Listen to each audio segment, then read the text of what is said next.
cerita yang terjadi di tempat yang kita rasa itu padahal emang ramai banget orangnya, banyak kegiatan dan gak pernah sepi. Tapi ternyata di salah satu tempat itu, di panti asuhan, ada banyak banget cerita-cerita mistis di dalamnya. Panti asuhan ini ada di daerah Bekasi, Nat. Sampai saat ini panti asuhannya tuh masih beroperasi, masih banyak juga anak-anak yang tinggal di sana. Tapi ternyata banyak banget anak-anak atau pengurus panti asuhan itu ngerasa kalau misalnya mereka tuh di sana diganggu sama makhluk halus penunggu panti asuhan itu.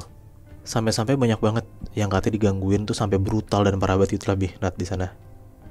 Dan di tahun 2021 ada beberapa anak-anak yang diganggu sama penunggu pantinya. Gue akan ceritain 3 cerita yang emang asal dari anak-anak yang tinggal di sana. Anak pertama namanya Rio. Dia umur 10 tahun.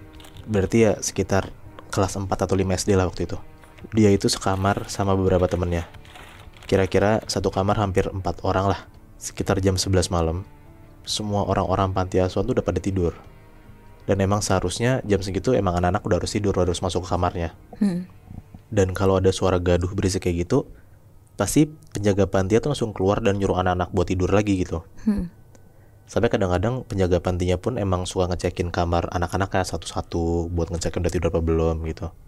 Nah si Rio ini jam 11 malam udah mau tidur. Jadi posisinya tuh kayak dia udah liar-liar gitu lah, udah ngantuk tapi nyawanya belum hilang 100% gitu loh. Jadi kalau ada suara-suara ya pasti dia masih dengar. Nah ini dia dengar dari luar kamarnya ternyata ada beberapa anak-anak yang masih belum ada tidur. Karena emang si Rio ini anaknya suka main, jadi pas dia dengar ada anak-anak di luar yang masih main, dia tuh jadi bangun juga dan pengen ikutan main gitu loh. Pas dia lihat teman-teman kamarnya ternyata udah pada tidur. Berarti di sini nih bukan teman-teman kamarnya dia yang lagi main. Akhirnya dia ngintip pelan-pelan dari pintu kamarnya, ternyata kosong.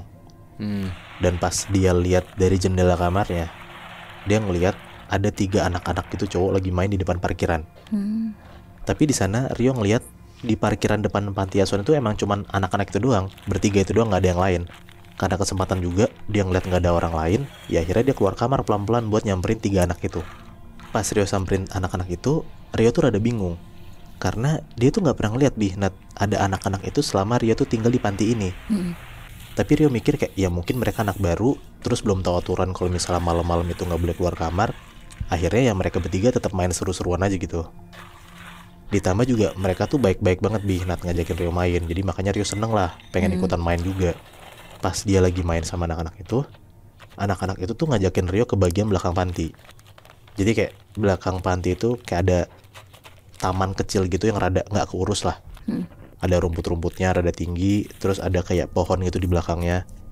Pohon ini tuh nggak gede tapi nggak kecil juga. Jadi ya lumayan lah kalau misalnya dipanjat tuh bisa lah. Pas mereka berempat lagi main di belakang panti, 3 anak ini ngajakin Rio buat manjat pohonnya. Awalnya Rio tuh takut kayak manjat pohon karena dia takut jatuh dan nanti kalau jatuh ketahuan menjaga pantinya kan. Tapi ya karena 3 anak itu manjatnya jago banget dan mau ngebantuin Rio manjat, akhirnya Rio ngeberanin diri tuh buat manjat pohonnya juga. Naiklah Rio sama 3 temennya itu naik ke atas pohon dan dia duduk di dahannya. Ngobrol-ngobrol-ngobrol, ketawa-tawa di atas dahan tuh mereka seneng-seneng banget lah. Sampai pada akhirnya Rio sadar pas dia nengok ke kanan ke kiri, 3 temennya itu tuh udah gak ada di sebelah dia. Udah hilang aja gitu.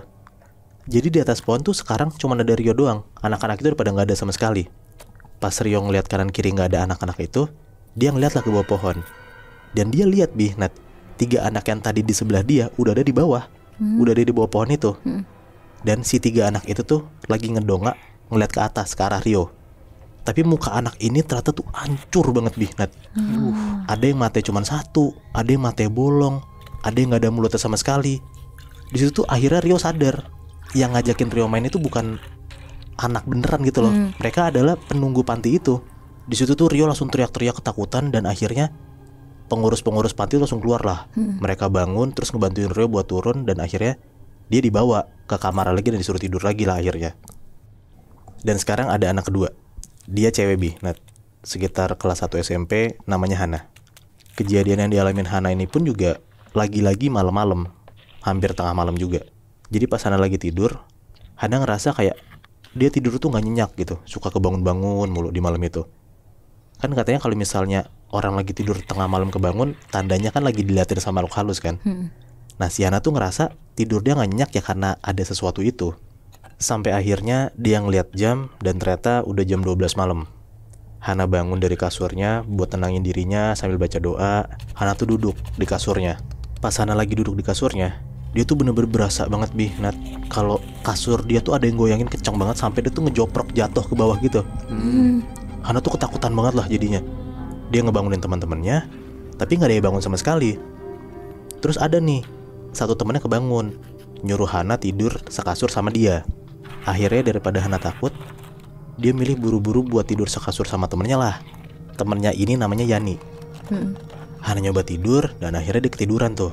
Pas Hana lagi tidur, dia tuh berasa kayak di badan dia tuh kayak ada yang nyenggol-nyenggol gitu Nat. Kayak bulu-bulu gitu yang nyenggol dia. Ya kalau misalnya ada yang geli-geli gitu ya pasti orang kebangun kan. Nah si Hana tuh jadi kebangun karena dia ngerasa kayak yang nyenggol-nyenggol dia tuh bikin dia risih gitu. Pas Hana bangun, dia nengok ke arah temennya, si Yani ini. Ternyata di sebelah Hana itu bukan Yani, tapi ternyata